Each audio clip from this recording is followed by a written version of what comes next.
Hello everyone and welcome to our today's ESOTA webinar.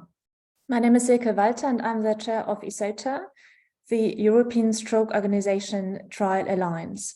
We are a collaboration of national and regional stroke networks with the aim to facilitate clinical stroke research. We have 13 members so far. And it is my very great pleasure today to open this webinar with an interesting program around stroke registries with 4 well-renowned speakers. You will hear more details from our moderators in a minute. The webinar will be recorded and will be available on demand on our website in a few days. After the talks, we will have 20 minutes for questions, so please put in all your questions into the Q&A box and bear with us for the answers until the end. The webinar will end with closing remarks given by Jean-Marc Oliveau from France, who is the Vice Chair of ESOTA. And before I now hand over to our moderators, Christina Kruse from Denmark and Yuri Flomin from the Ukraine, I would like to thank everyone involved in this program for their work. Thank you all very much. To all just joining us, again, a very warm welcome to this ESOTA winter webinar about clinical trials, how to set them up and run them. Christina and Yuri, over to you.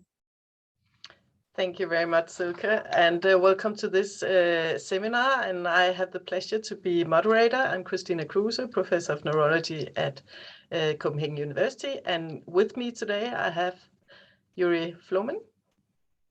Please introduce. Hello, dear Christina, dear Silke, dear colleagues. It's a great pleasure for me to co-moderate this session organized by ESO and ESOTA, the trial collaboration. I'm very excited about the program we have today and the renowned speakers. I'm a stroke neurologist from Kyiv, Ukraine, and I look forward to hearing the talks and the questions and possible discussion.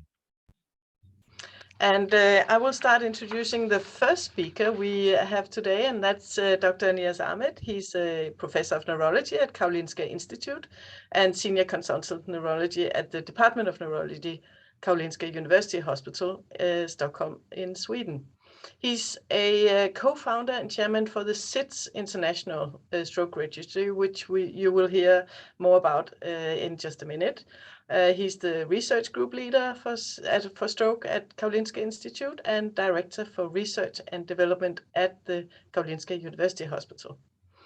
He's also the chief investigator of an ongoing phase 3 multi-center efficacy randomized control trial.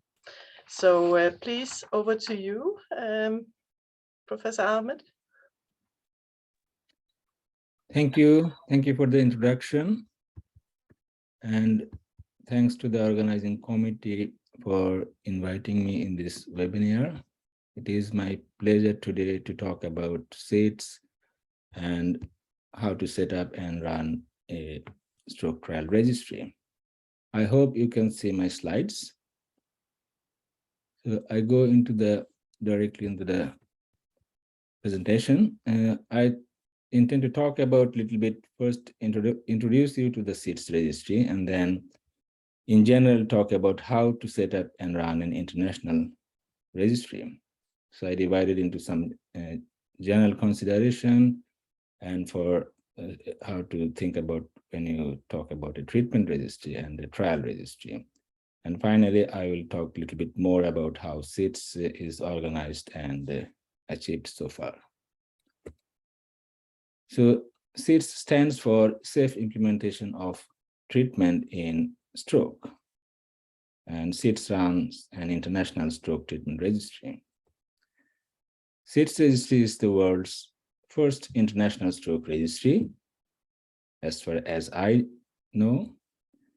It started in 1996 as a registry for IV thrombolysis with altiplase in stroke, acute ischemic stroke.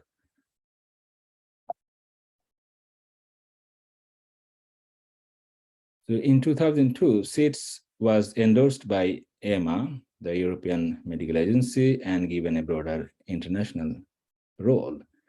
At that time, you know that IV thrombolysis with altiplase was not approved in Europe. So EMA gave a two conditions to approve IV thrombolysis in Europe. One was that all patients treated in European Union at that time should be registered in the SIDS monitoring study. And they also asked the company to perform the ECAS-3 trial.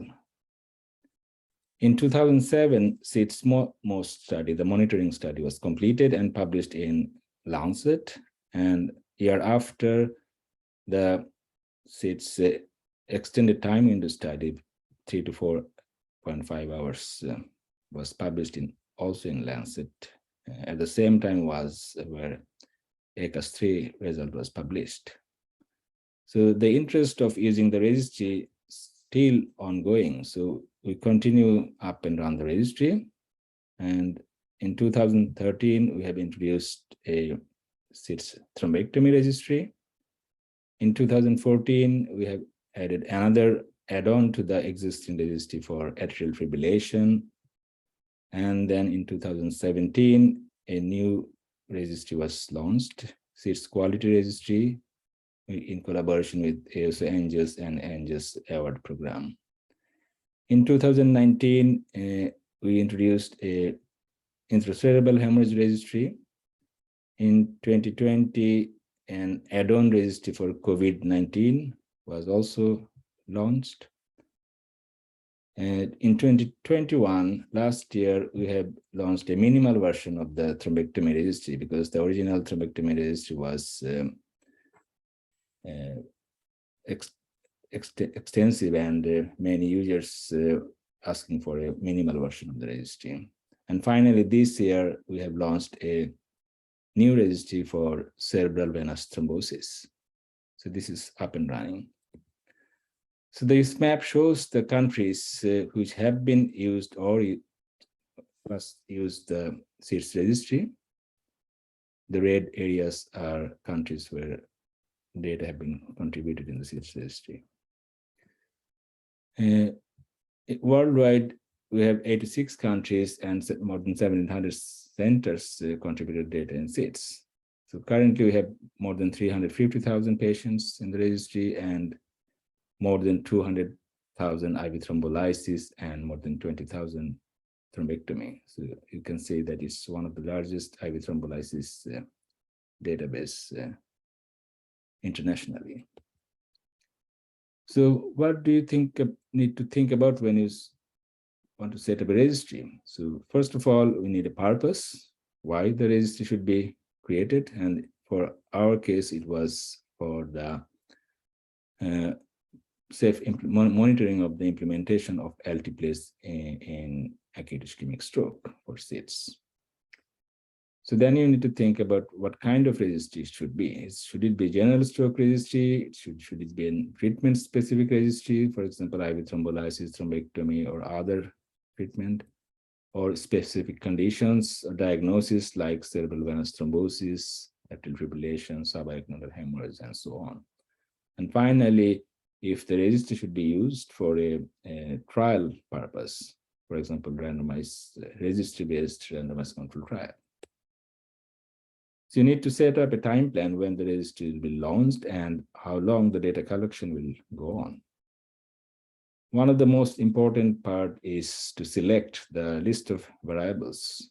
And this is a tricky part because you need to make a balance between the workload from the investigators who will collect and enter the data in the registry and the data you will require for the purpose of the registry. So if too much information is required, probably it will not be used so extensively. You also need a data dictionary to define all the variables you're collecting data. You need a budget, financial support for the registry. So either you have a sponsor or you search for different sources. And you need to decide whether the registry should be free to use or you will require some kind of fees. You need collaborators, as we're talking about international registry. So who will be using the registry? You already may have a list of international collaborators who are interested to use a certain kind of registry. And then you need to also decide whether it should be open for all kinds of center or selected center, high quality center. This is a balance between, do you want to collect the real world data, or you want to collect data from a high quality center for high research purpose. As it is international registry, you need a national coordinator, at least one national coordinator for each country, and each center should also have a center coordinators. Then comes to that tool. What tools should you use? Do you use open source? There are also commercially available tools, or you will create your own registry. In SIDS used a commercially available platform, which is located in Denmark since 2010. You also need a coordination center or executive committee to coordinate all the activities of the registry, IT personnel, project manager, data protection manager, and daily support.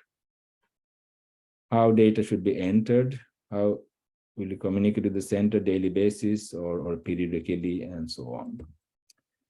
You also need to communicate with the center, what kind of reporting you will be sending to the centers. Is it online real-time reporting, coordinations office create regular report and send to the centers periodically, yearly, you need to decide.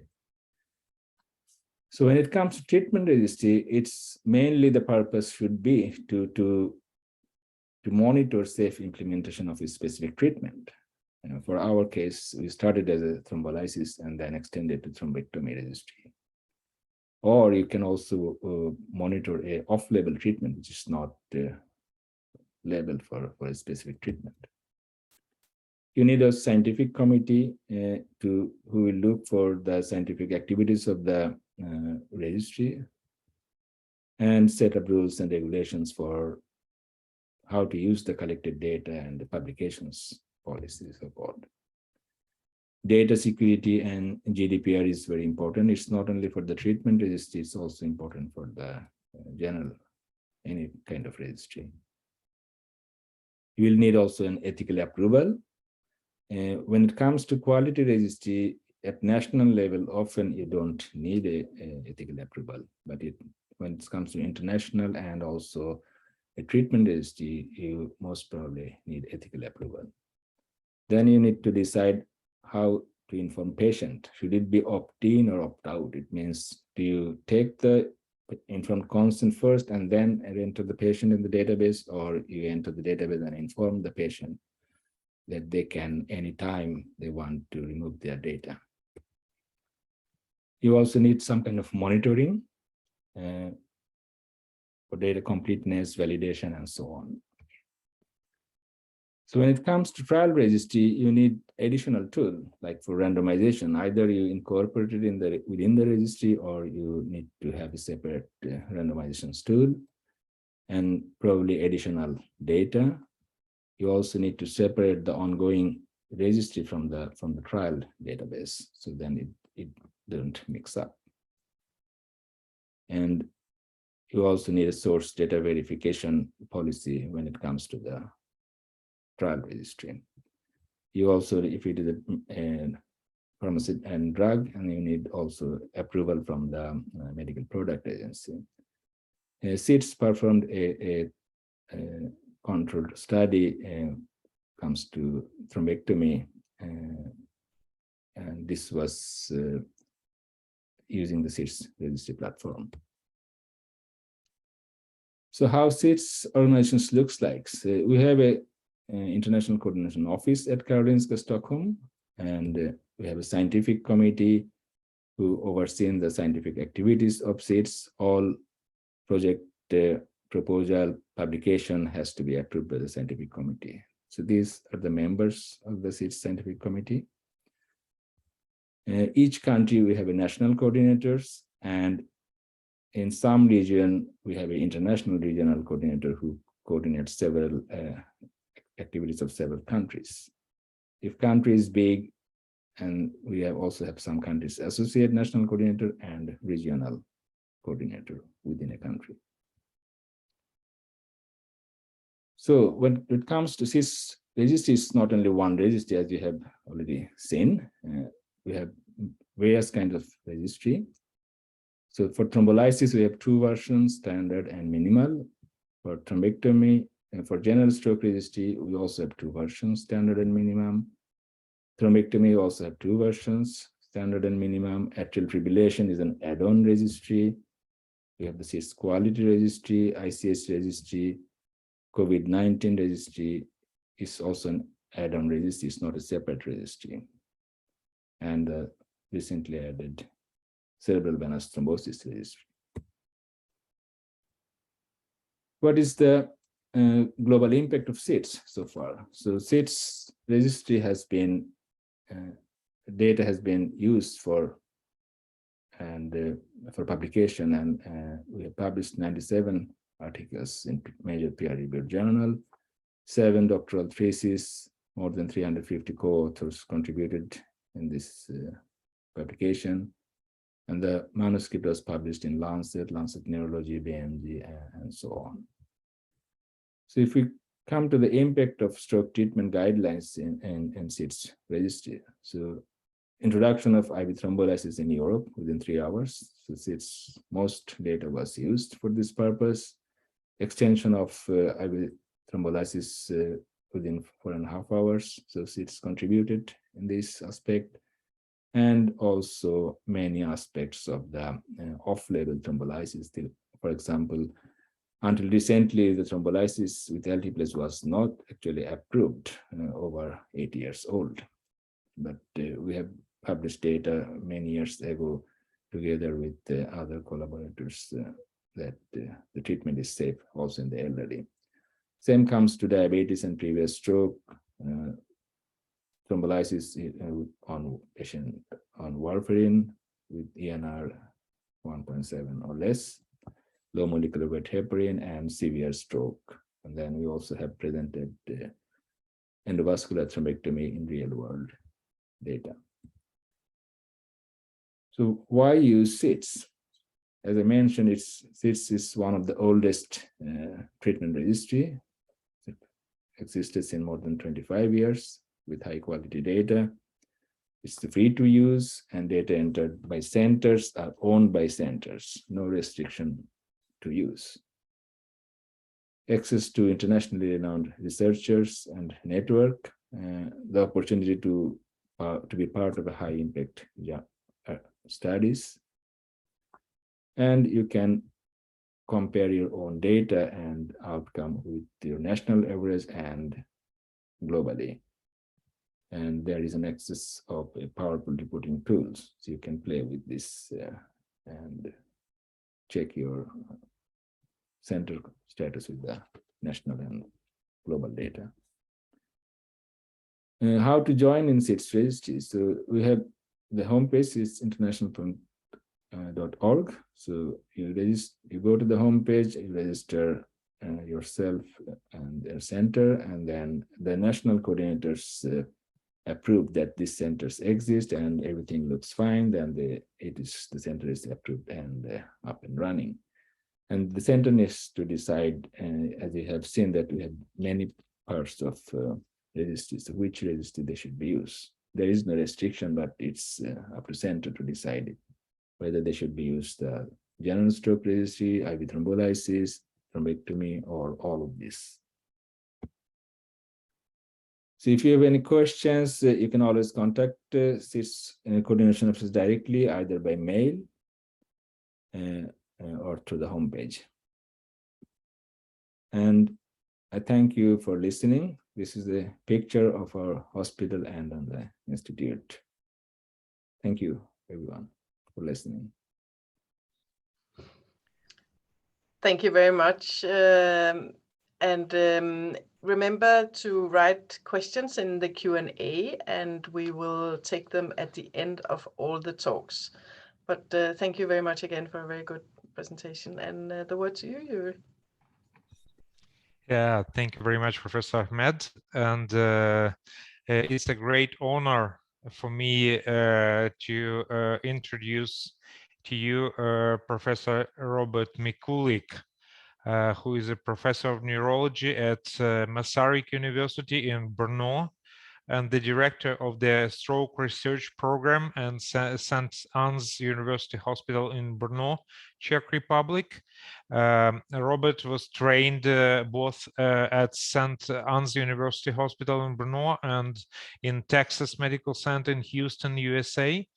Professor Mikulik's main research and professional interests are stroke, acute stroke diagnostics and treatment, as well as stroke prevention, stroke care organizations, stroke care quality improvement programs, and raising stroke awareness. And we appreciate his efforts as the chair of the ESO East project aimed at improving stroke care in Eastern European countries. And Professor Mikulik's research group involves more than 30 professionals of different expertise. He and his team created a rescue registry that's back in 2016.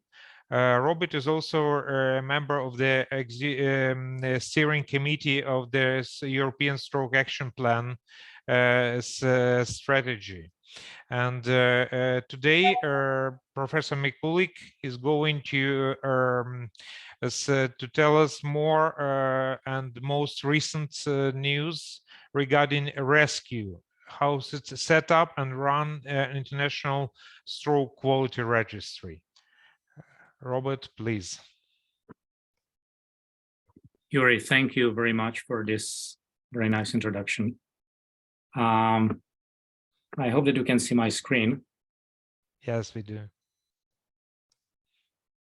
All right. Shows now done. All right. So I was asked to talk about how to set up and run an international quality registry.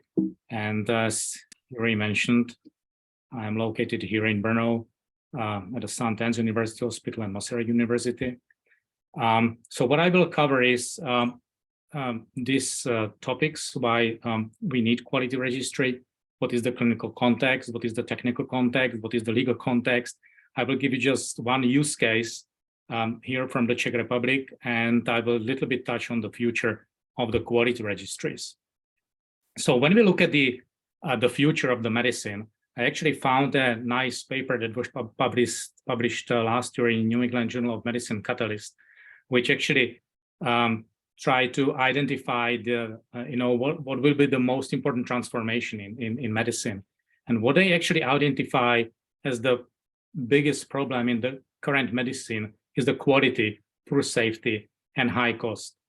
And what they say is that there will be changes in the next decade, which will transform the health system into what we call learning healthcare system, which will improve the outcome. So I will, the concept of the learning health system is based on actually not only relying on the evidence and on the guidelines, but on transforming guidelines into some performance indicators and use the benchmarking to improve the performance, plus using some other quality improvement initiatives. And this all together should improve the outcome. And basically the quality registries takes part of the measurement of the performance and the benchmarking. So Yuri, you already mentioned that we started, together with the ESO East program a few years ago, which aimed to improve the quality of stroke services here in Eastern Europe. And we basically built this program on 3 pillars. One pillar was the networking, the other pillar was the education, and the third pillar was actually the quality monitoring and benchmarking. And that was actually, so this is the historical context and also the clinical context, why we initiated the quality registry, which is called Registry of Stroke Care Quality or the rescue. So the goal of the rescue is to measure the quality of the stroke services in the hospitals and provide the benchmarking to hospitals. So we put a lot of effort into providing a good feedback. So we provide the feedback using different ways, using the online dashboards, which are basically updated every hour. You can download the presentation where you can compare your performance. In some countries, we compare the performance hospital to hospital. In some countries, we compare the hospital to the national average.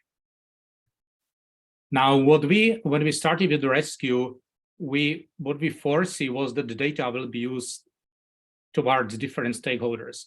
So of course, we planned that the benchmarking will be used mostly towards the healthcare professionals, especially the physicians. But we hope that the data will be also used by the professional societies, maybe insurance companies, maybe Ministry of Health, maybe European of the World Stroke Organization. I think that we succeeded in different countries differently. So here in Czech Republic, we actually succeeded more or less 100%. I mean, we step by step basically involve all the stakeholders, including the Ministry of Health. So we actually managed to actually have the quality improvement as the part of the Ministry of Health initiatives. So the rescue become officially recognized as the quality registry for actually the Ministry of Health. Now in different countries it might be different.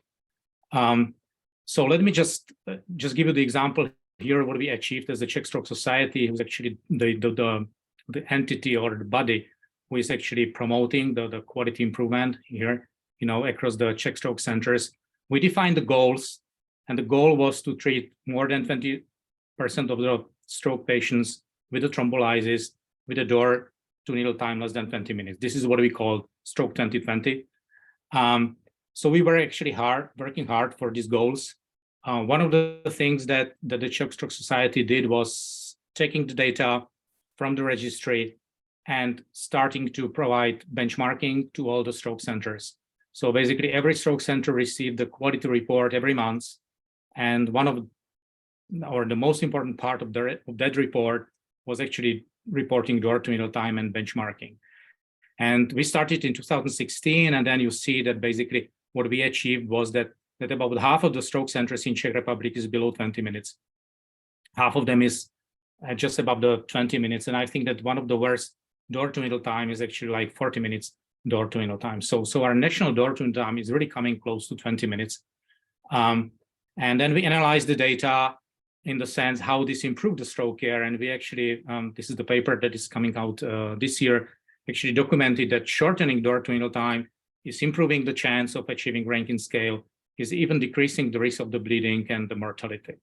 So this is basically how we accomplish this stroke learning health system, starting from the evidence, starting with the benchmarking,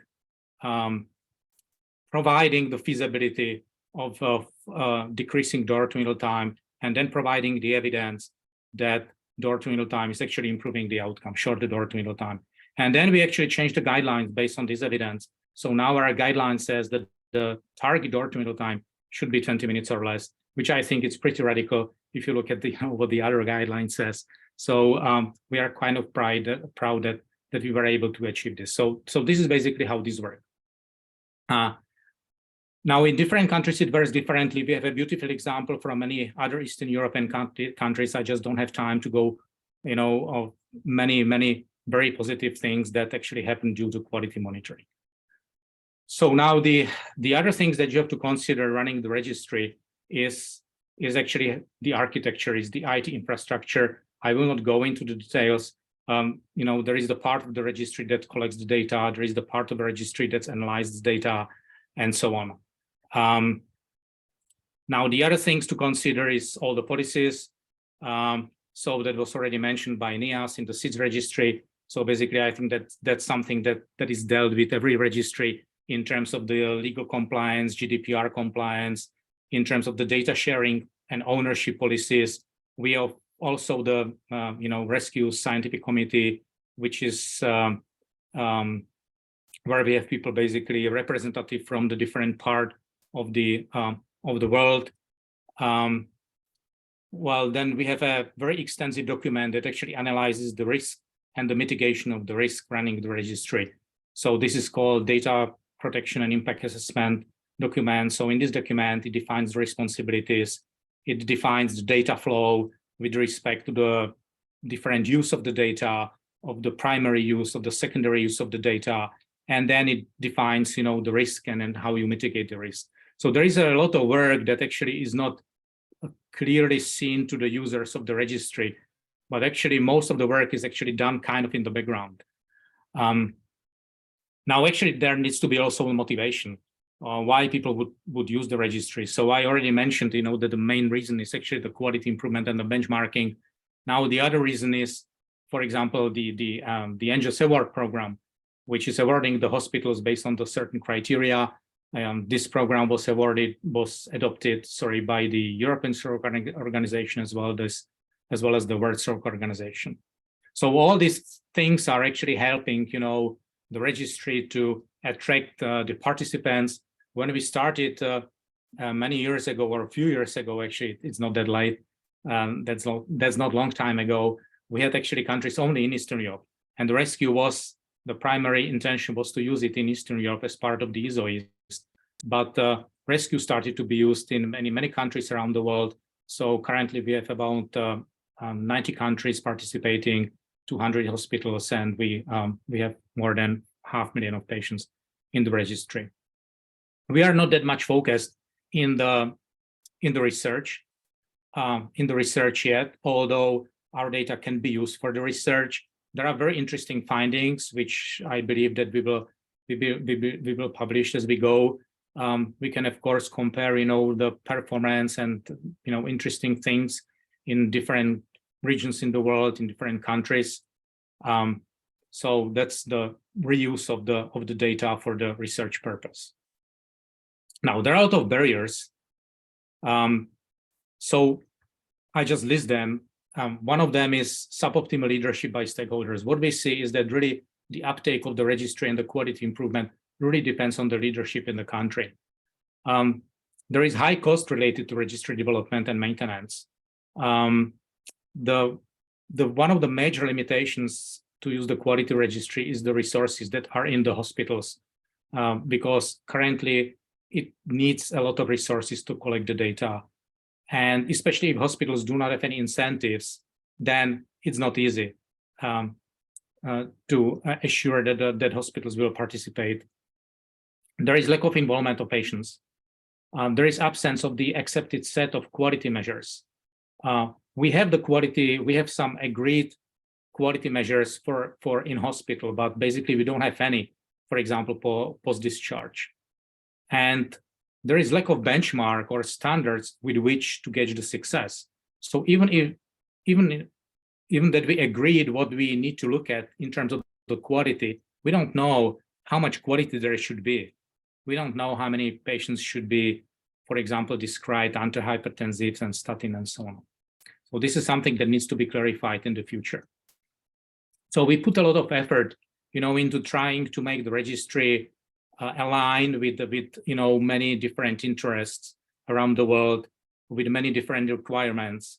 So I just mentioned, one of the most important stakeholders that we've been discussing, how the rescue should look like, such as World Stroke Organization, European Stroke Organization, Mechanical Thrombectomy 2020, NGOS Initiative, and so on. So what we plan to do in the next 4 years is to do some automation. And really as I said, the major barrier is the data collection. So we need to find a way how to collect data in easier way, meaning we need to automate ingestion of the data from the electronic health records or from some text document. So what we foresee to do is to develop some or using some artificial intelligence, natural language processing tools that will actually digitalize text data, and that should help to actually ingest the data to the registry. So hopefully this should be done in the next 2 years. The other thing is that we need to somehow get patients involved, into quality improvement. So we need to have some tools how to communicate with them. So we will be developing some applications that should be like the first line of the communication with the patient. There is a lot of other use of the data if the data are collected this way. I don't want to talk about all of this, but I think that will actually transform, that will be the part of the transformation of the medicine that will happen in the next future. So in conclusion, Transformation of health systems to learning health system will be one of the most important transformation in the next decade. And the quality registries will play an important role here. And the information technologies should facilitate such transformation. Thank you for your attention.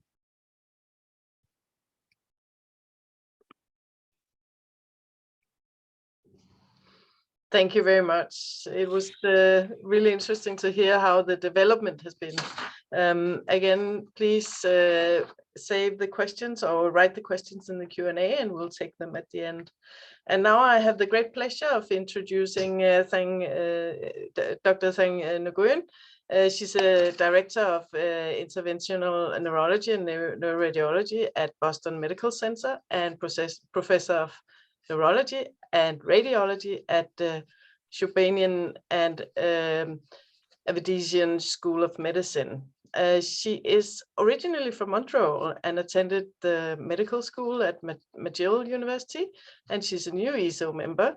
And she co-led a global study with Dr. Nogueira to evaluate the impact of the COVID-19 pandemic on stroke, mechanical thrombectomy, and subarachnoid hemorrhage care. So please go on. Thank you very much, Dr. Cruz, for the kind introduction, and to Dr. Walter for the invitation. It is very humbling to be here to follow Professor Mikulik and Dr. Ahmed. Having been a recipient of Professor Mikulik's data, I can attest to how well organized stroke research network is organized in the Czech Republic. So these are my disclosures. And the outline for today is we're going to look at how to set up a registry if you have a research idea. And it starts with the essentials of your idea, thinking about the team and your time that will be involved, and some of the logistics in setting up your research registry will be reviewed in this outline. Beginning with the idea, it starts with the burning question. And so there are many young trainees in this audience, and I'm very humbled to be amongst you. In the beginning of the pandemic, there was a question raised: did the COVID-19 pandemic affect thrombectomy volumes? Because we were noticing there was a drop in the early stages of the pandemic. And so when we thought that this was an idea that we wanted to investigate, we developed it further. And this was what really started us off on this global COVID-19 stroke thrombectomy and intravenous thrombolysis project.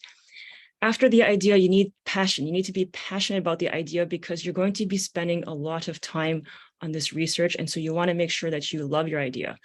And the next question you want to ask is, has the question been answered? And so as you can imagine, with the novelty of the COVID-19 pandemic, there was not very much literature at the beginning of the pandemic. And how can you offer novelty on top of what has already been reported?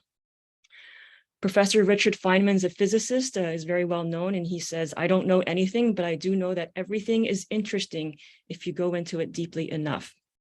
And this is a novelist, Professor Nabokov, who says that curiosity is insubordination in its purest form, meaning that if you have a curious question and you want to test its boundaries, doing the research to test for it is one of the highest forms of achieving these answers. We're going to move on to the team. We heard a lot about the team that Dr. Ahmed and Dr. Mikulik built from scratch for several years. But if you're starting with a more recent idea as a beginner, it starts with a principal investigator. That could be you. And then ideally, it'd be nice to have a co-principal investigator, someone you trust, who could be your mentor. And in this case, for me, it was my senior resident when I was a trainee, is Raul Nogueira.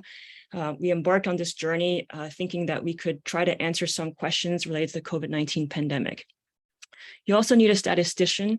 You need someone who will help you analyze the research. If you don't have the skill set yourself, it is good to have a professional statistician to help you. You need some administrator help, especially with the data transfer agreements. They can be an issue with receiving or sending data. And you also need someone to help you merge your data and someone to help you with the graphics for your project. So I recruited people within my center, medical students, peers, Anvita and Mohammed, to help me with many elements of the project that were necessary to develop. And you also need your co-investigators. And so here I share with you the many co-investigators, and there are so many that are not represented, who helped us develop this project, and many of them are on this panel.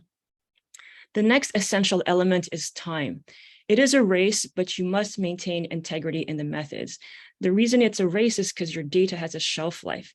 You don't want your data to go too old. Clinton Kruger wrote that learning is infinitely easier when you're curious about the topic.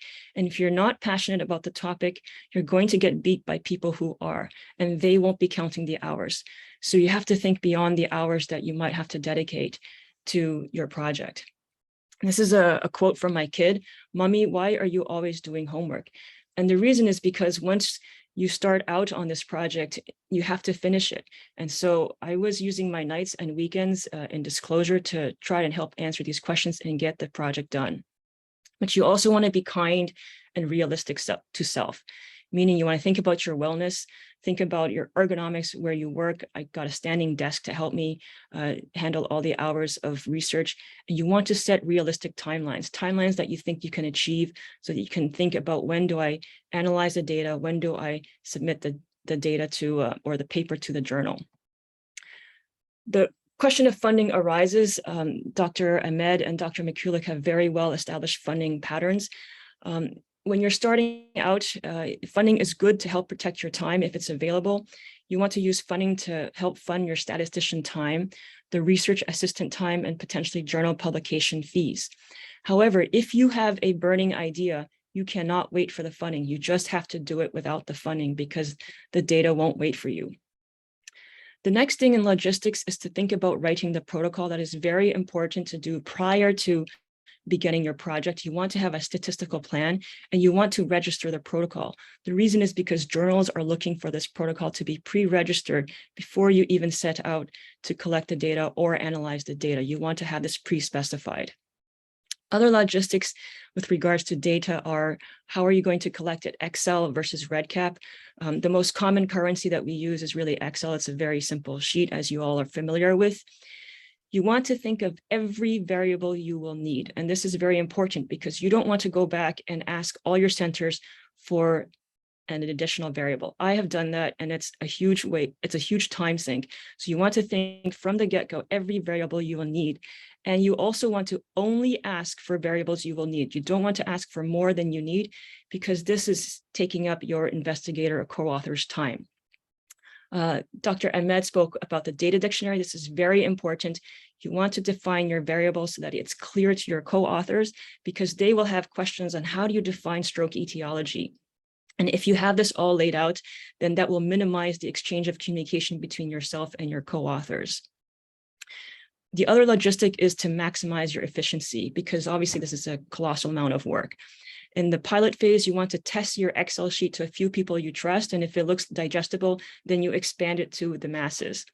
You want to give your collaborators time to arrange for data transfer agreements if it's pertinent, to submit their IRB and collect their data. So these are all time elements you have to factor in when you're going to start out building a registry. And so the essentials that you need to keep ready to go before you even invite sites are, do you have a protocol? And Dr. Patrick Michel is really great at this. I've seen his protocols built for one of his big global COVID projects. He had a huge protocol ready to go with a PDF. The data collection Excel sheet has to also be ready, and then your DTA if pertinent. In terms of the time frame, how much time do you give your co-investigators to collect the data? If it's not time sensitive, they need 6 months. I think that's a reasonable amount of time to offer to have a deadline before you say, okay, we're closing out your data.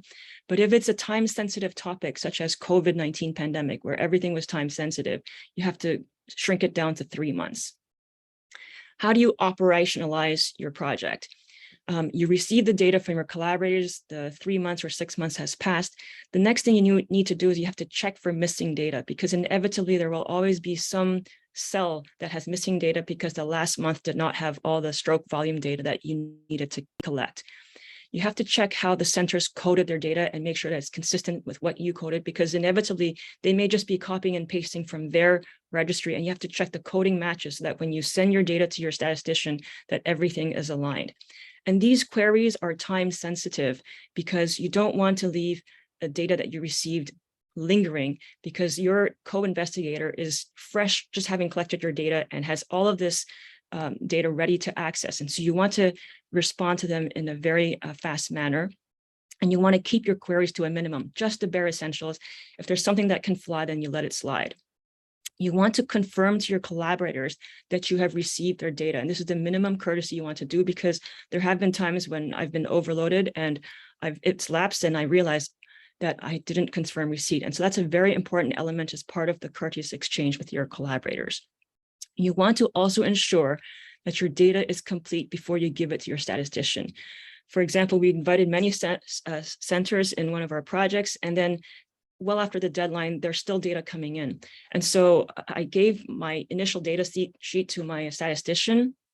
And then unfortunately, I had to ask him to add in the additional centers data. And so you give it some time to anticipate for the centers that will go over your deadline, and then you hand off to your statistician. Otherwise, you will lose time for your statistician. You have to be organized. You need to organize your desktop and think about how Marie Kondo does it. You need to spark joy in your digital life, and that comes with organization. So for example, this is my desktop. I've drilled it down to 5 categories: articles, research to work on, papers to work on, talks, and then my to-do list that's miscellaneous. You want to organize your research folder. So your folder should have an admin section for these data user agreements, the study protocol, your blank data sheet. You want to have a topic for data received from centers, your master sheet, the articles that you're going to read or cite, the feedback from co-authors, and then you want to have a working journal folder. This is the folder where you're going to prepare your manuscript for submission to a journal. And all these details are important to help you stay organized, because inevitably there will be a lot of information that you'll be collecting. You also want to make access easy. Place on your taskbar or toolbar of your Chrome or Safari Explorer that all the important projects that you need to look at in a quick manner, and as opposed to going back to your Finder toolbar and then collecting it one by one. So if you just have this ready to go, it makes going to your data and going to your manuscripts much easier. Inspire yourself. Give your project a name. Mr. Clean Registry in the Netherlands, a great name with a very successful registry, the French ETIS Registry, the SITS Registry, the German Stroke Registry, the Swiss Stroke. These are all very successful registries. So you got to think of a name to help brand your project. This is from my mentor. Once you make people work, you have to deliver something. So the fact that you're asking people for data means that you have a responsibility to deliver something. So this is what usually drives you to try to finish the work within a timely manner. You also want to set out authorship rules. If someone is going to give you data, they will expect authorship back. So you want to think about rules that for your primary paper, for your secondary paper, you want to make it meritocratic. You could base it on volume, and you want to give ideally at least 2 to 3 authors per site, because it is a lot of work to collect data. And so you want to recognize that. And what's important is authorship more than the collaborator state. You want to be flexible as you think about expanding your project and giving other sites the lead to lead a secondary paper. You might rank it by the order of the volume of patients that they submitted from their center. But if a site is not ready to lead a project, then you save that topic that they wanted for the first site, and then you move on to the next site that might be more ready to lead another paper. So it's okay to have some flexibility in figuring out where do you spend your secondary papers to your other sites. Other elements of authorship is that the mission is greater than your name.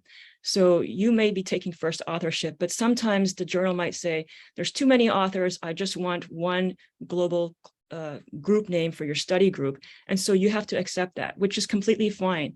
So for instance, we did the global impact of the COVID-19 pandemic on subarachnoid. We had a big interest in this.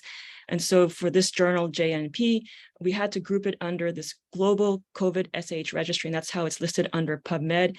And then if you click on the collaborators, we are all lumped in the same area. I want to be equal with my co-authors in the status of collaborators versus co-authors. I'm not going to put myself on the higher list and then put everybody else as a collaborator. Absolutely not. You want to be on the same level because, again, the mission is greater than your name. When you think about manuscript submission, you have to check that every author is included. When you're dealing with a 400 center registry or 400 center project, you are bound to potentially miss an author. And so you have to check for this, because if you go to the journal and after you've submitted the paper and it's been accepted and you say, I forgot 2 authors, you will have to go back and ask every author for their permission to agree that you're adding 2 authors. And I've done that, and it took me 1 month to collect all this agreement. So just make sure every author is included so you do not have to go back. Proofread the manuscript. It's very important. Make yourself a checklist. Think about the study registration. And often many journals require a checklist as part of your submission, that you went through all the elements of your manuscript to make sure that your methods were robust. And you will always catch things that need to be fixed before you submit your manuscript. And even at the proof, you will still catch things that need to be fixed. Next, you want to think about landing the paper. Ideally, this paper lands within the first 3 journals that you submit. And the journal throughput, meaning how fast a journal processes your paper, is as important as the journal impact factor. A time-sensitive paper should go to a journal that is known to have rapid throughput. And sometimes if the journal is not as well known, you might want to have a relationship with the editor to find out if your paper may be of interest or is it appropriate for that journal. And if they give you some sense that it is, then that's the journal you want to go for. And you don't want to aim too high. If you aim too high, then you lose time just by the rejections or the peer review process. And so a half-year delay is really a lost opportunity for your paper to be out there and be among the first to report XYZ among the COVID-19 pandemic, for example. So in conclusion, there are many essentials to creating a successful thrombectomy or stroke registry. You need the idea. You need to have a great team. You need to have the time. It's time and again. The logistics are important. You need to have robust methods. The data variables that you collect are very important because you want to define them well, and you want to have a good definition for each variable. The queries are also important because that ensures the quality of your data. And from John F. Kennedy, he said that only those who dare to fail greatly can ever achieve greatly. And in my experience, yes, I have failed spectacularly. And if you dare to try, then you can maybe achieve some interesting collaborations. And with that, I wish to thank all our global collaborators who helped me in these past 3 years with our studies. And I close with one more slide. That is to say, you want to grow to love what you are studying.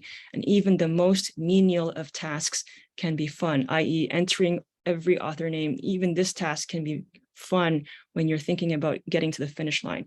And we just want you to enjoy it.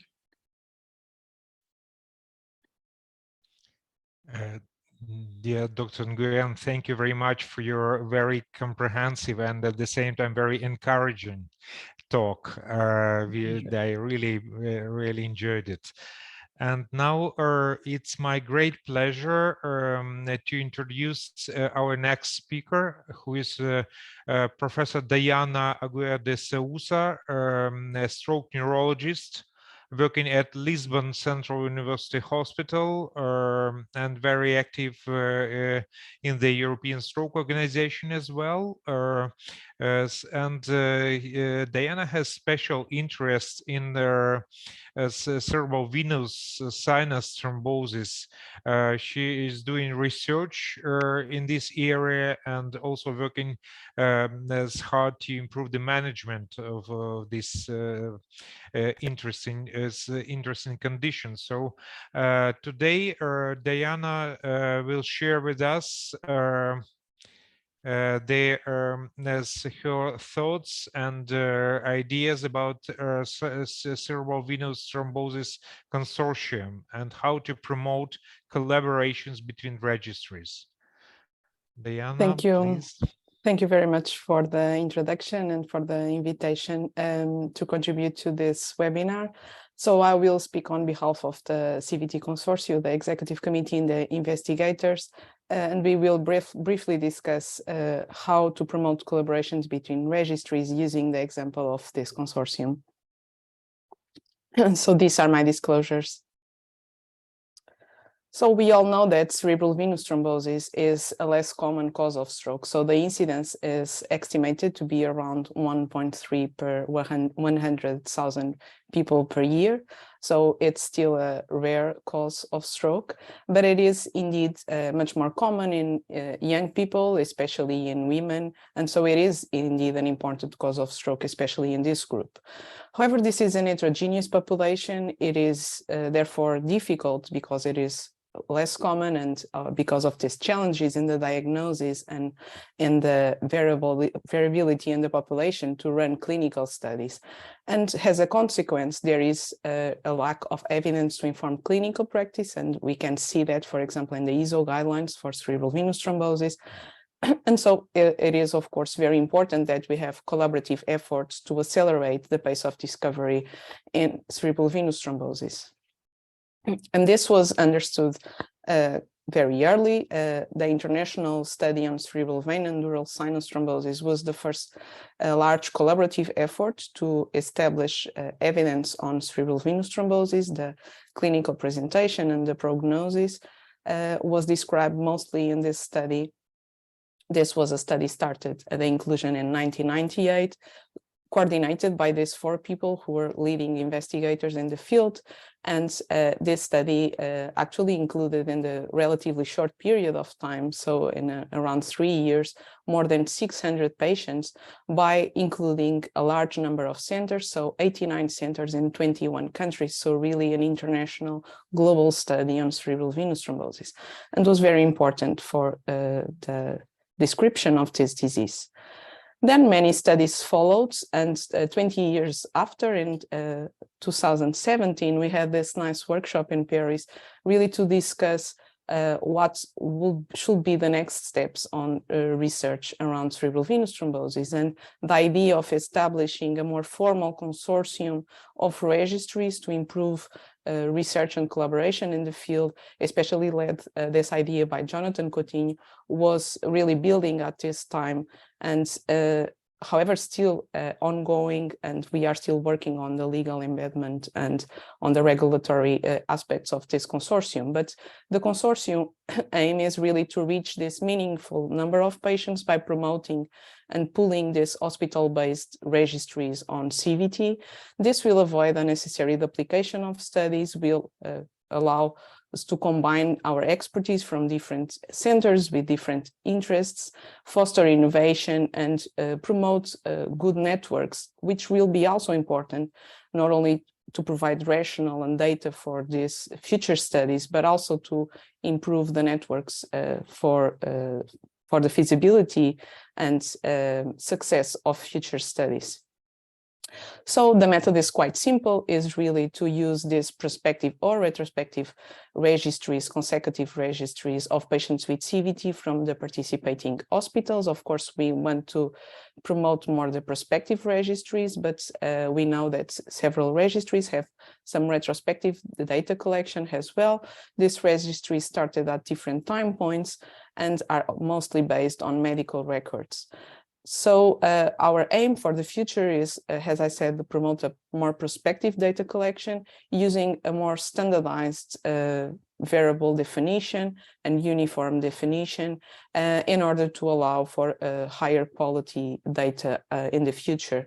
Of course, there will be always projects in which data is missing, and we have to maybe select centers and have some retrospective data collection, but the goal is to have the better set of variables possible with a standardized definition. There is no industry involved in this consortium. And this is an example of some of the variables that are collected. This will be collected in an electronic database. Of course, the data will be anonymized, and this kind of participation is up to approval by the ethical committees locally when necessary. We already had several individual research projects using this type of methodology, for example, studying seizures in CVT, acute and remote seizures. This was published in Neurology in 2 publications, and I will show as an example of the type of research that can be done using this methodology, our recent projects on CVT related with vaccine-induced thrombotic thrombocytopenia, VIT. This is a very open network. All members can propose new projects, and the idea is really to have a very transparent collaboration and ideas from all centers to a very equal partnership and a very supportive environment between researchers. This is the executive committee currently of the consortium. We have members also from Latin America, from Mexico, Brazil, also from India, Sanjit Aaron. So we have a really international group of researchers interested in cerebral venous thrombosis. This is an example of some of the publications. As I said, acute seizures, anemia. This was one of the early collaborations between centers, dural arteriovenous fistulas, and many other projects. Now we have in the consortium 28 countries and more than 80 investigators, and using this type of methodology, we already had several publications in different journals. So I will briefly go through some of the recent research we have been conducting on VITS and cerebral venous thrombosis. As you know, this was a very important and emergent problem when we started the vaccination campaign. This was the biggest hope to finish the COVID pandemic.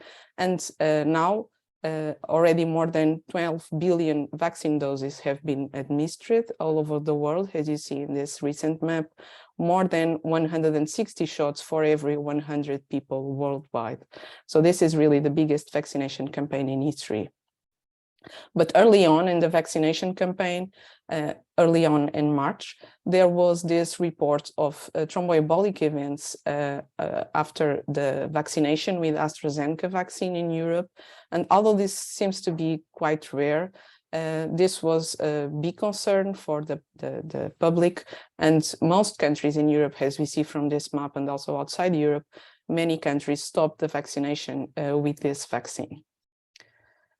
Just a few days later, 19 March, there was this report, a public report, that these patients with severe cerebral venous thrombosis and thrombocytopenia had antibodies against platelet factor 4, which suggested this was a similar mechanism to heparin-induced thrombocytopenia, which was an important information. And just a few weeks later, the first reports were published in New England, just the first patients, just a few patients in each report on from different research groups.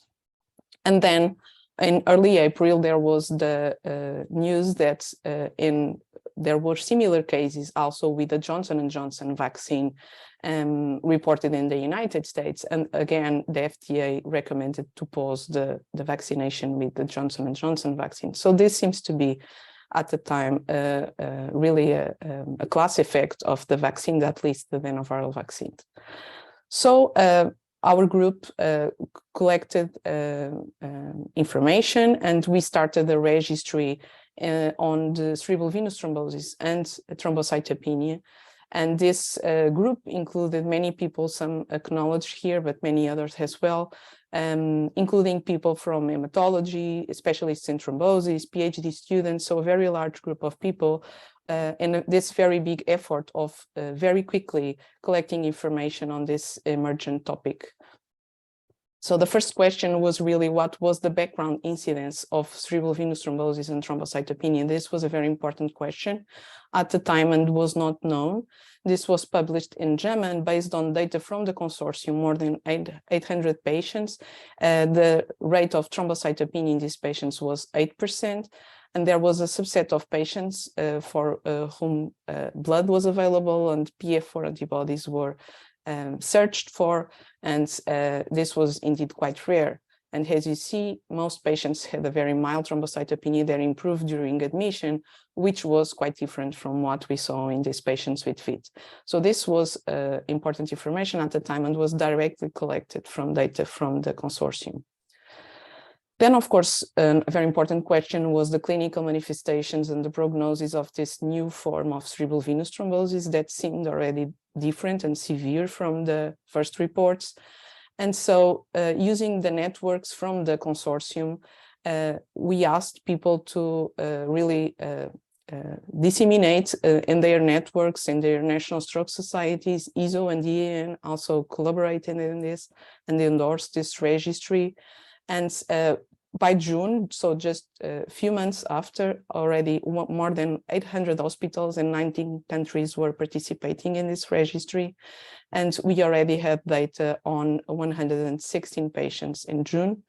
And this was published in JAMA Neurology, describing this 78 patients with CVT after vaccination and thrombocytopenia, and comparing with patients with CVT after vaccination without thrombocytopenia and with patients from the pre-pandemic period from the International Cerebral Venous Thrombosis Consortium.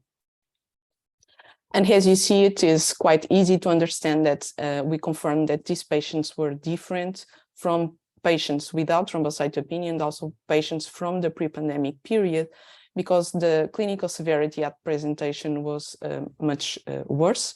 So these patients, 1/4 presented in coma, about 2/3 had ICH, and most importantly, the mortality rates in hospital were almost half of the patients, while usually it is 3 to 4%. So indeed, we could confirm that this is a more severe and different type of cerebral venous thrombosis in patients with thrombocytopenia after vaccination. Then, of course, another very important question for the public health was the incidence of VIT related with CVT. Early on, there was the description that most of these patients were young people. However, EMA has not provided a recommendation on how to deal with these reports. And so different countries all across Europe had different decisions on the age restrictions or how to manage the vaccination. And for this, we went to another important registry, which is the registry of the European Medicines Agency on the adverse events. And we asked for permission, and we used this information to describe the patients that had cerebral venous thrombosis reported after vaccination. And indeed, this was mostly occurring in young people. However, we know that in many countries, health workers were vaccinated first, and these are usually young women is the most common type of health worker. So it was not clear whether this was a risk factor, being young was a risk factor for this adverse event, or if it was related with the distribution of vaccines. So at this stage, we went to another important registry, which is the registry on the ACDC registry on vaccination. And by this time, although it was early on in the vaccination campaign, we already had data on more than 200 million vaccinated adults, public data from 31 European countries. And combining this data with the data from EMA, we could have data from these 31 countries and age stratified data from 25 countries, and really estimate what was the risk according to age in this population, European population. And as you see here by the results, the risk was indeed higher after vaccination with the AstraZeneca vaccine. And there was a trend towards a slight increased risk with the Johnson & Johnson, and we could confirm importantly that there was no suggestion of increased risk with the mRNA vaccines. And the estimation was 7.5 cases per million first doses of the AstraZeneca vaccine, which is really extremely rare events. Most importantly, the idea and the plan was to have this age stratified data and confirm whether age was a risk factor. And indeed, there was this strong suggestion that younger age was a risk factor for this adverse event. And the risk was indeed quite small, almost similar to the general population in older patients, which could justify and help with the health policies and the vaccination. Then, of course, another important question was, for example, if this could happen in people who already took the first dose without any events.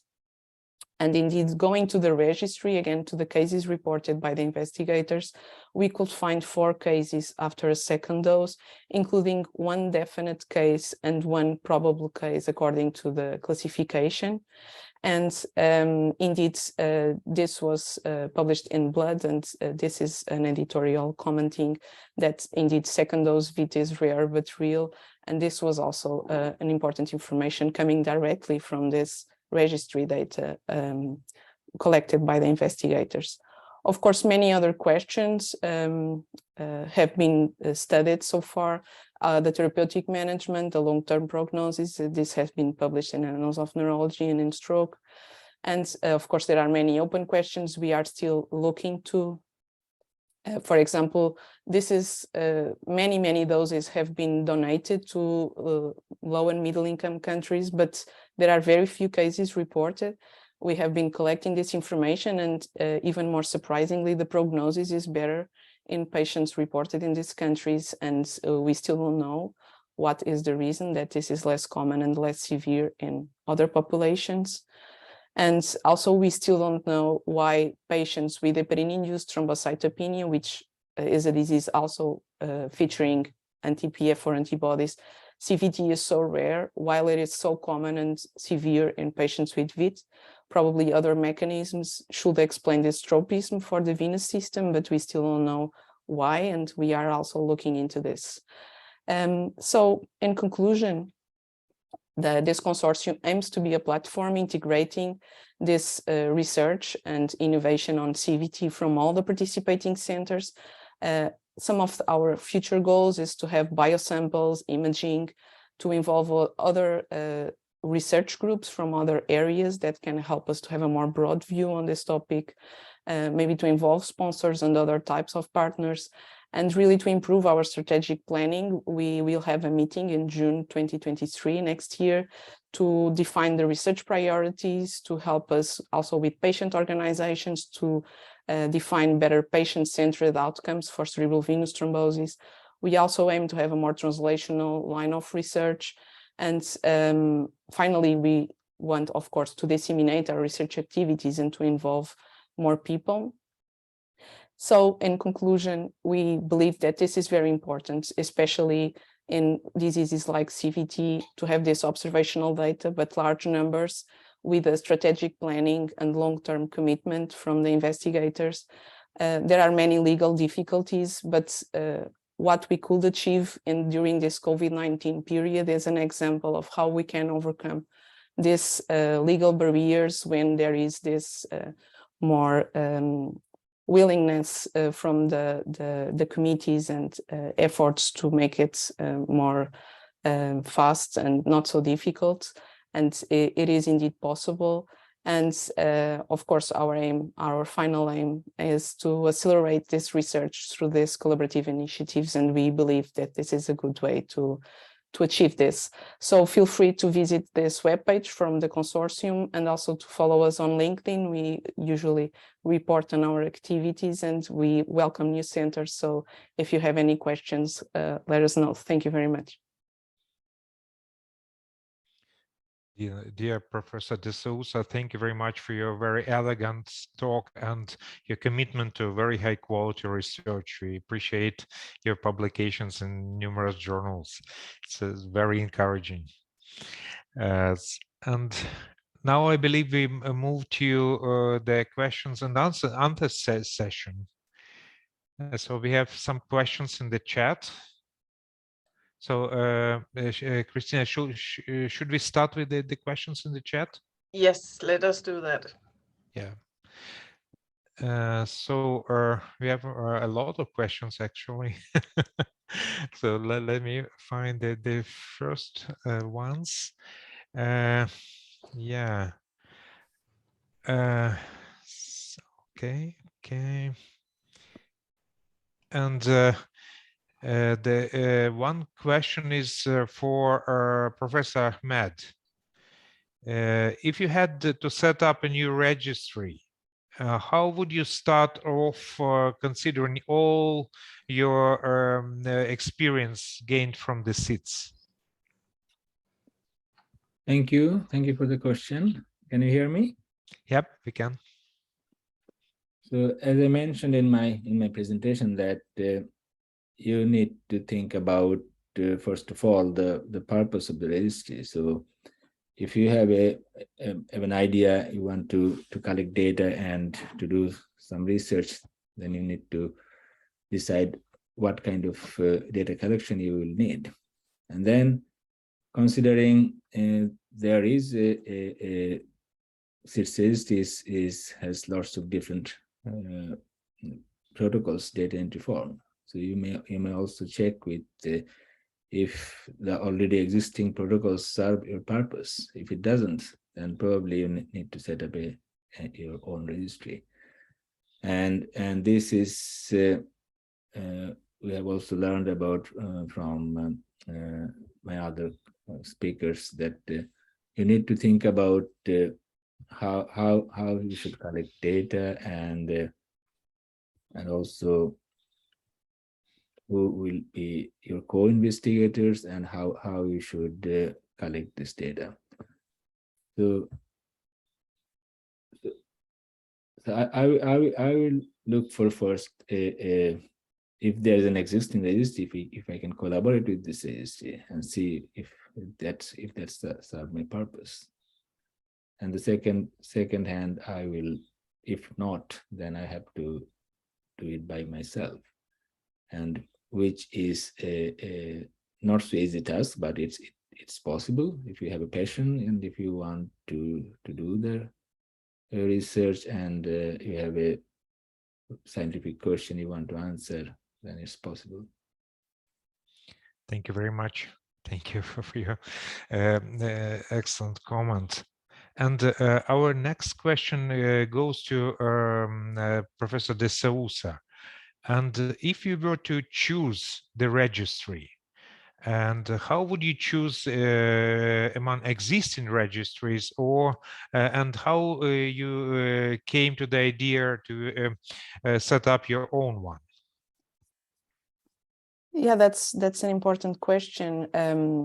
Of course, sometimes there is a tradition or there is an interest in a specific center to dedicate to one specific research field or pathology. So, of course, you cannot do registries maybe for everything, but of course, participating in a stroke registry is something important, or a treatment registry, or if you have interest in SIH or CBT or a specific, more rare cause, then of course you can decide, to distribute efforts. You may decide to have a registry for all patients, or to focus on a specific group of patients if the resources are limited and you are not able to have so detailed data collected for all patients. So of course this is always a decision of the team and a distribution of efforts and resources. Yep, I think that's the most important. Thank you. Christina? Yeah, there's actually a question to Robert. It's really impressive the numbers you managed to get on the door-to needle times. So what measures did you use to reduce the door-to needle time in the Czech Republic, except from the feeding back the results from the quality register? Are there regular research quality meetings with all members, or is it more local, on a local base? Yeah, I think that first of all, it was discussed at a Czech Stroke conference. And then we set up some plan, and this plan include, the quality measurement and benchmarking. But it was not the only thing that we did. I think that the one thing was the training, the other thing was the training. So we actually set up a special simulation training for improving the logistics. So we trained in our simulation center about 1/3 of all stroke centers here, because people really did not understand, how to manage it, how to change it. So it was actually, I believe, it was a great way to kind of like demonstrate how to streamline the process. So I think that was actually two most important things that achieved that, that result.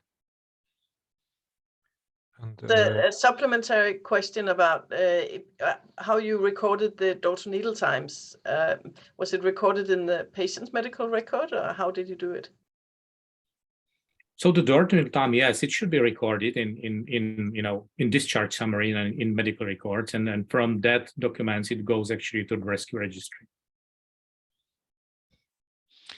So, Robert, it's my understanding that your registry is more like a quality improvement initiative than a purely research scientific registry.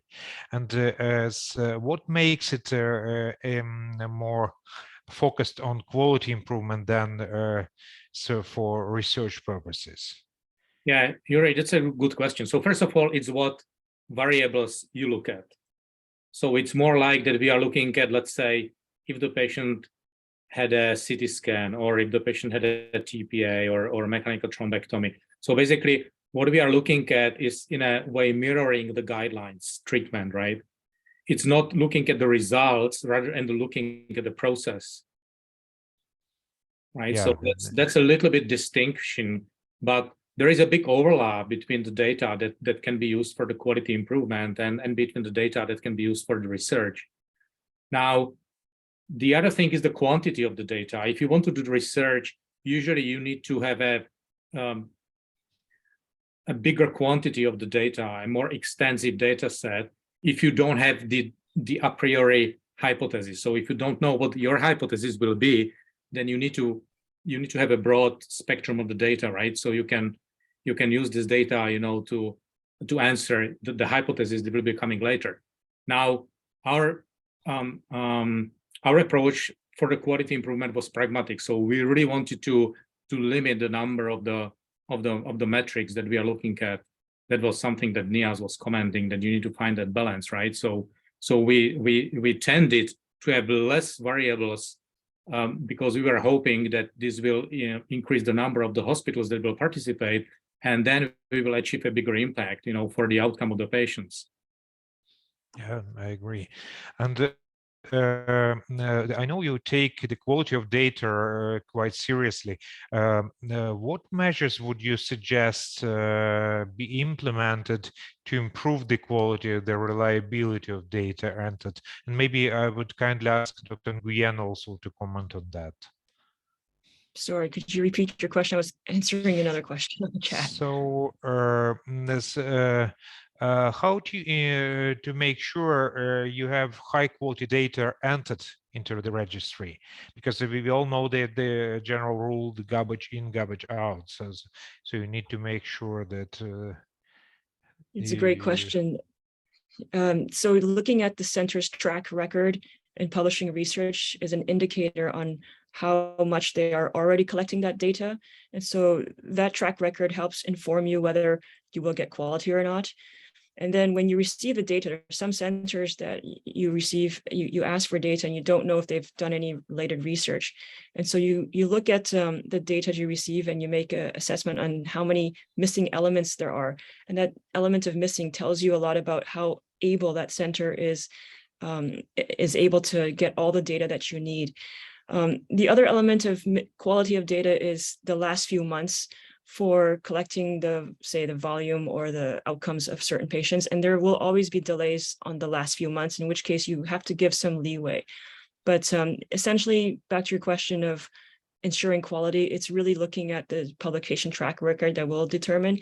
And then centers that don't have the resources to collect data, you will see a quality hit, meaning you will see some data really lacking, in which case you may have to just discard and not use their data at all because you don't want to compromise the overall quality of your research. In which case, if they already gave you your data, you probably just have to give them authorship and recognition for their time and effort.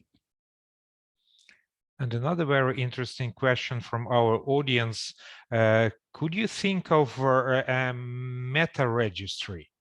I mean, registry combining other registries. Well, that's definitely something that we should do. I think that's, if I may, you're ready to start a discussion. I think that the interoperability between different registries is really, really important. So we need to find a way how to make you know, all these separate registries somehow interoperable. I think that there are IT tools now that can help us do it. That's actually one of the things that we plan to build in the rescue. So yeah, definitely. I have another question is, how about the data definition in all of these registries? Are we sort of agreeing on the data definitions? Do we have the same, or should we make sort of a guideline to what it includes, a data definition for each single data point? Well, that's the part of the solution. So answer is yes, but I think that even if you don't have the definition, I think that you can still somehow solve it. I don't want to go into all these details about all this semantic interoperability, but I think that that's coming in the future. What is your opinion, Dana and Fang? Sorry. I think really data definition is crucial. And of course, although, you know, IT tools may help, at the end, this is the clinical definition. And so I think that's the way to go, to really progressively improve and standardize data definition in these registries, especially if they are prospective. Of course, centers may not be willing to compromise their definitions because they want to, you know, to use the data they already collected. But I think in the long term, what is really important is to have uniform definitions that may allow us to, even if the registries are not formally the same, then at the end that we can you know, analyze this data in some way that's it's individual patient data meta-analysis kind of approach. About data definition, probably one of the variables with the most variable definition is symptomatic or intracranial hemorrhage. There's the SITSMOS definition, there's the ECAS redefinition, there's the Heidelberg bleeding classification. What do you choose? And the answer is probably the one where there's the most common denominator, where most of the centers are already collecting that data. Whatever that definition is probably what you want to use to minimize the effort on recoding that data to what your definition is, if in case you want to make a new definition. So there's that element, and then there's also there's sometimes consensus statements. Some people write about the consensus statement on how to define all the variables you want to do in a COVID-19 project. I think that's been published by the Neurocritical Care Society. So the ESO might find a statement you might want to write about on these are the definitions we want to standardize for your next registry, for example. Thank you. Very good suggestion. And I have one question regarding, you shared with us a very impressive data of your registries going really global, like rescue and SIDS. And are you aware of any agreements between countries based on which they can share data? So the data are not restricted to national healthcare system or something like that, so they can be shared with international registries. Are you aware of any kind of this legislation in any country? I'm not sure, Yuri, if I understood. So we have some data sharing policies. So one thing, what data you share, right? I mean, do you share the patient level data? Do you share aggregated data? Now for it, I mean, if you share aggregated data, then it's not under the GDPR legislation. I mean, then it depends whether it's anonymized data or not anonymized data. And there are a lot of devils in details. So I don't think that there is a single answer. Yeah, we wish we had such a regulation. I mean, good examples of the regulations allowing sharing the data between countries. Yeah, may I comment on this? I think there might be some countries, I don't remember the name, that it's not allowed, like in I think I remember Saudi Arabia, we had a discussion with, they will be using SIDS registry, but I think their national regulation does not allow to enter data in another international database.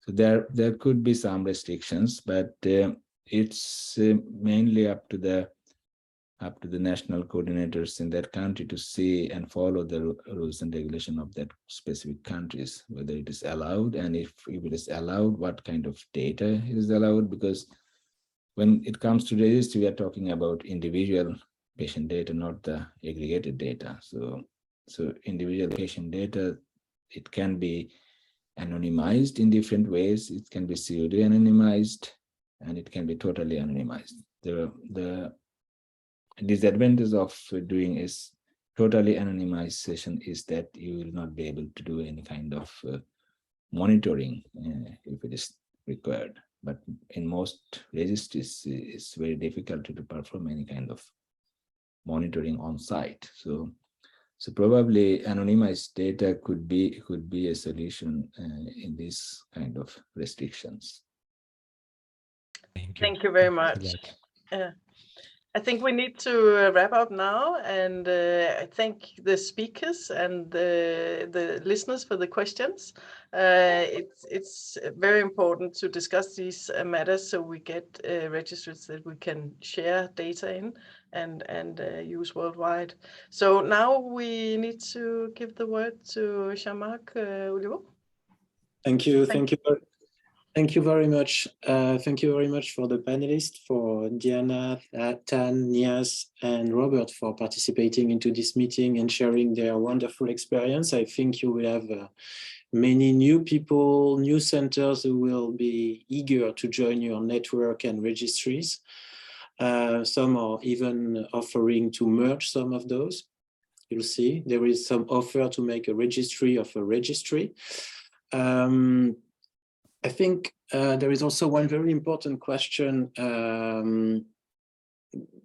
that motivated Silke and I when we proposed this theme, is that all those registries appear to be very important to generate seed data that will be used to generate the new randomized control trial, the new international randomized control trial that we may be participating in, and you have been all very successful into this.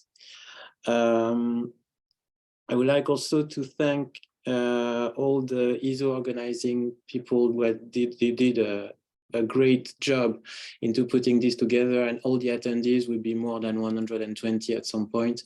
Maybe more people will see also the part of the recorded webinar, because we had 280 people who registered for this conference. And we would like to invite you to our next webinar, which is scheduled on the slide. It will be, we can be attended in person or during a webinar at the ESOTA. It will be on Tuesday, 23rd, between 2 and 5 p.m. Thank you again, and see you soon. Goodbye.